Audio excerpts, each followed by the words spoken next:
This is RaceSim Studios Formula RSS 2000 V10. Some people are calling it the greatest mod of all time. We're going to take it for a drive at Spa and find out exactly why.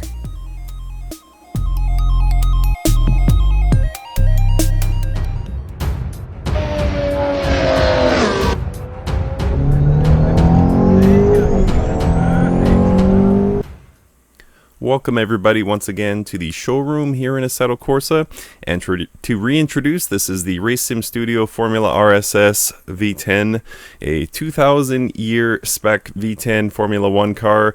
RaceSim Studio, for those not aware, for those who have not followed the channel for very long, has been a long favorite of mine. They make absolutely fantastic mods.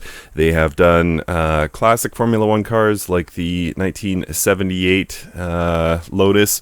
They have done modern Formula 1 cars, 2017, 2018, spec Formula 1 cars, Formula 4, Formula 2, and more recently a GT pack, 6 cars from GT1 era, and they are absolutely fantastic in their own right. I've always been impressed by the detail RaceSim Studio is able to pack into these cars while not bogging down your system entirely, and this car is no exception. The detailing, the drivability of the car is all just absolutely incredible. So why are people touting it? Why are people saying such high praise for this car? What makes it special? Well, it's a lot of things. It's specifically, if I had to lump it into two categories, it's the detailing of the car and it is the way it drives. You may be saying to yourself, well, big deal. 2000 year Formula 1 car. We already have the F2004. There's a number of other early 2000s mods out there. We have V10 powered F1 cars, and we do. And with all due respect to those cars, they are fantastic in their own right. Kunos's F2004 is, in my opinion, one of the great Assetto Corsa cars available. And ASR Formula before them did the F2004 as well. We have the Renault R25. We have a whole bunch of cars from this era which you could make a case for. And so why did RaceSim Studio choose to take this on? Well, it's been a long project for them. For about 15 months it took from design to release on Christmas Day 2018. And so a long time coming. Many of us who follow RaceSim Studio knew this was going to come around, and the result is nothing less than spectacular. They took this on and said, hey, we believe in ourselves. We believe we can build a early 2000s F1 car that blows the other ones away, and they may just have done that. Now, fair warning to those who were already clicking the buy button, you may not like this car initially. I've been driving the R Factor 2 GT3 cars, fantastic in their own right, by the way. And I jumped into this and I could not complete a lap for the life of me. This is a totally different driving car than probably you've ever experienced. It is extremely twitchy. It is extremely sensitive to inputs. It is extremely sensitive to setup tuning. And all that results in a very interesting driving experience. But it is also what makes this car, part of what makes this car fantastic. So let's quickly take a look here at what RaceSim Studio has done with this car. So you can see just the incredible styling. You see down here these air deflectors. You can see, if we pan out, I don't know if we can see it in this particular tire, but if we zoom in, they have actually branded the brake pads or calipers in there. You can see everything, the tire wear, everything. You can see this front wing, just incredible detail. We are running the stock liveries. There's roughly, I would say, 20 liveries available, 10 teams, 2 cars each.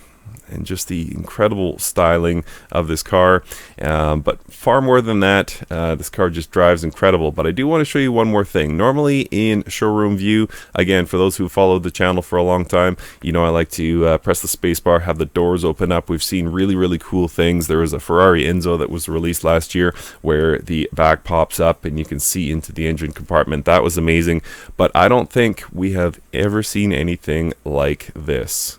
Press spacebar and this car goes into straight up showroom mode.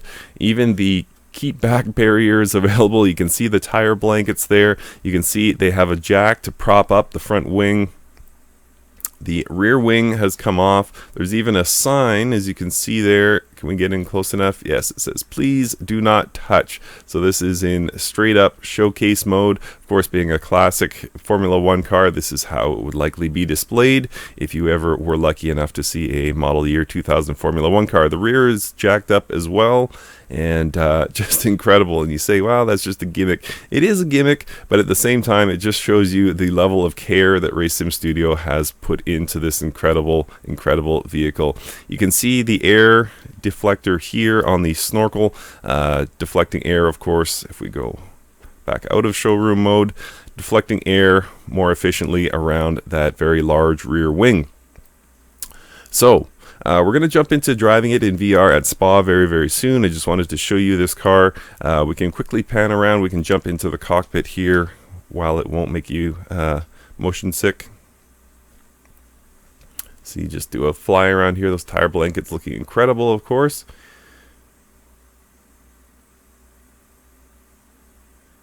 And we will sort of cruise above the car and drop in.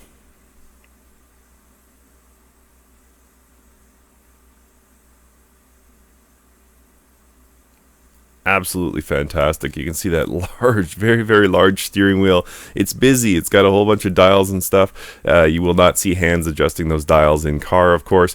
But what we do have across the top of your screen there is, or about 2/3 of the way up your screen, is those rev lights. We have this engine, this V10 engine, 3 liter, that is going to peak RPM at about 18,000 RPM, that is, and that is also where it makes maximum power.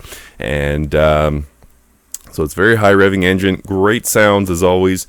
Race Sim Studio does not skimp when it comes to sounds or visuals, and you will see and hear that very shortly at Spa.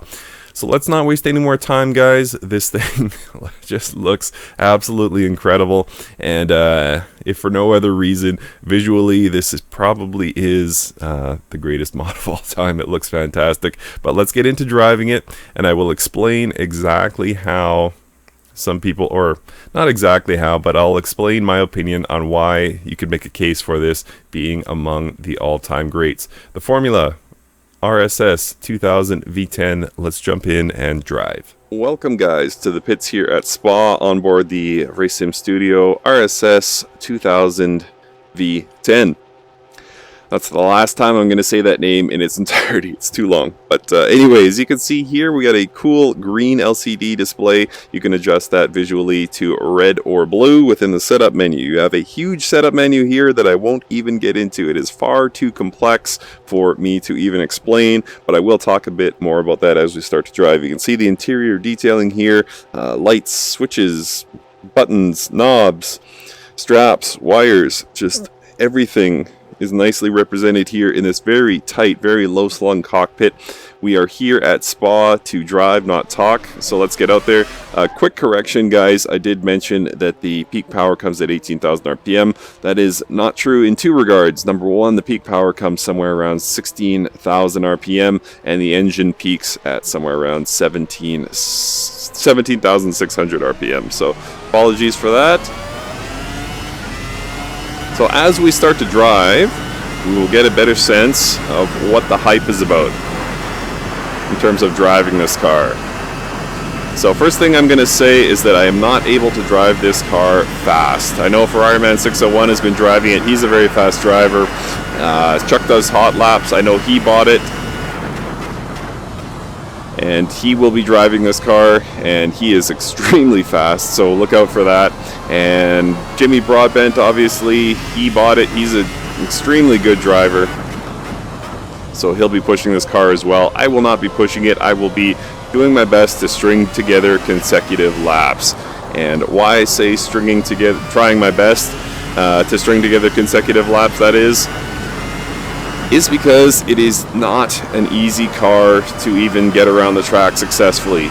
It is so sensitive to throttle and braking and steering inputs that just completing a lap can sometimes be a challenge. Now, I am running a little bit of a setup. I just basically softened everything. The setup has nothing to do at all with speed. It has everything to do with control. I found the car too twitchy in its stock setup, and I think a lot of you might as well. I've been driving so much GT3 and R Factor 2 this week that I just could not get this thing around the track successfully.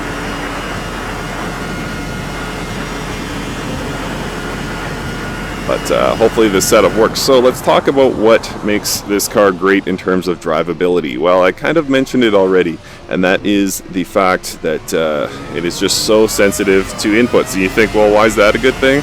Well, you would expect that's exactly how a Formula One car would drive. I wouldn't think that somebody like myself could jump into, say, the F2004. Not to be critical of the F2004, but I wouldn't think that anybody of my skill level could successfully turn a lap in that car. Especially not with my liberal application of inputs, both steering and throttle and braking. And yet, you can do it in the F2004, you can do it in the F138. This car is a completely unique driving experience in sim racing, in my opinion. And I haven't, of course, tried every single car in sim racing, but I've tried a lot of Formula cars, and I can tell you I have not driven anything like this. Oftentimes when I do these reviews, I try to make it sort of analogous. I try to find a car and say, if you enjoy this, try this. But it's not the case here. I don't know what to liken this to. It is perhaps a bigger and more powerful Formula 2 car, again going back to the Race Sim Studio mods. But the Formula 2 even isn't this twitchy. This thing is extremely sensitive to inputs. As you can see, I'm not going at all for speed here, just going for control, just trying to hit apexes where possible.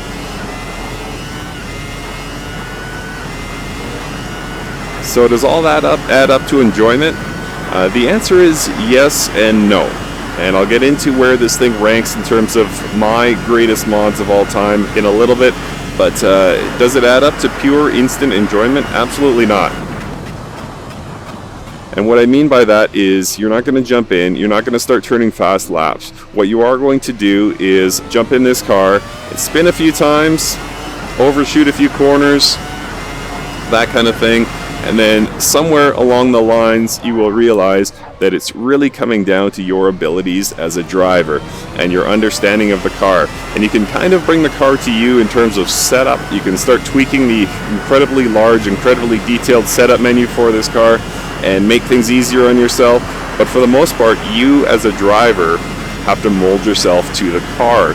And that is beyond rewarding. It is fantastic.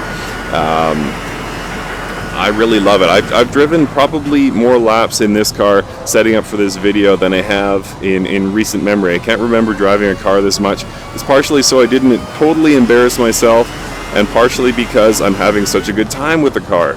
And it seems like, you know, if you can't complete a lap, well, where's the fun? But again, the fun is the fact that you have to adjust, you have to grow as a driver in order to understand the car, in order to make the car work for you.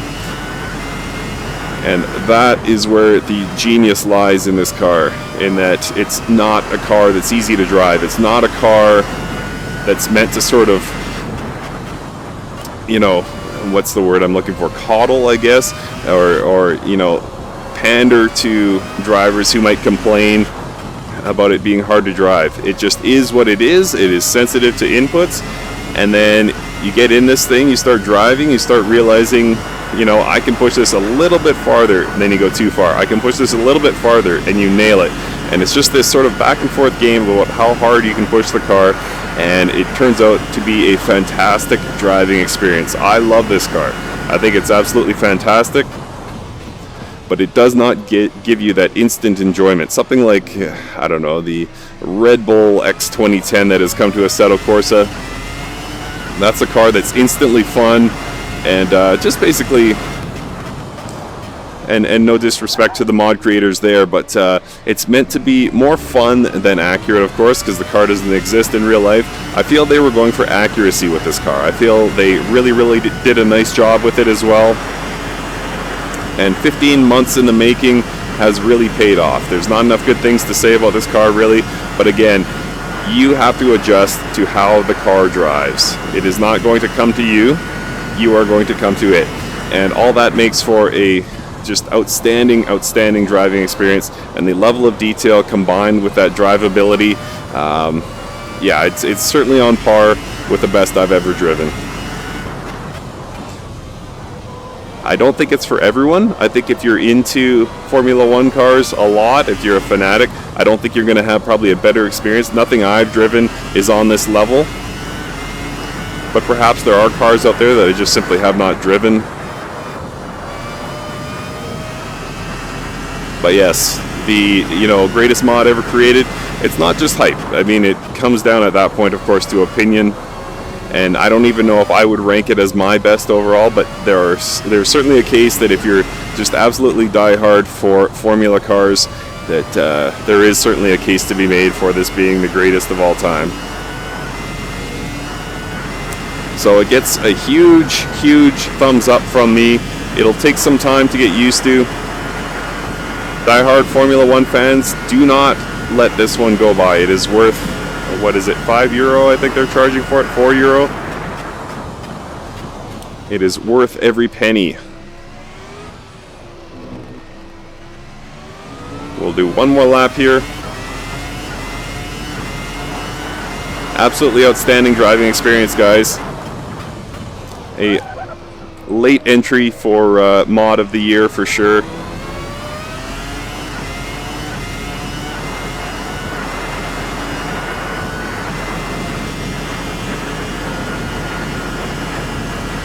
Give yourself some time with it. If you jump in the car and think, hey, this is terrible, I can't even get this thing around my favorite track, well, that's sort of to be expected, but grow with it, learn it, understand it, and I promise you, once you start getting able to string together some consecutive laps and you start learning where you can push yourself and where not to push yourself, that's where the reward comes in. And there's few experiences, as I've said, there's few experiences that I've had that rival that feeling of growing with the car that this RSS V10 gives you. And do not forget about the setup. The setup matters immensely in this car.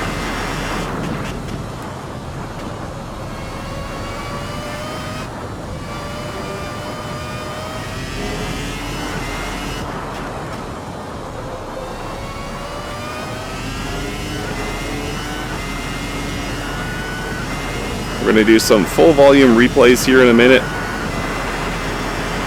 I think you'll really get a better understanding of the sound.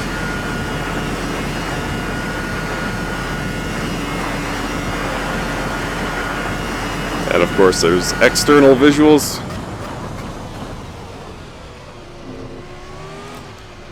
So absolutely outstanding here, guys. Race Sim Studio, Formula 2000, Formula RSS 2000, V10, just outstanding in every regard.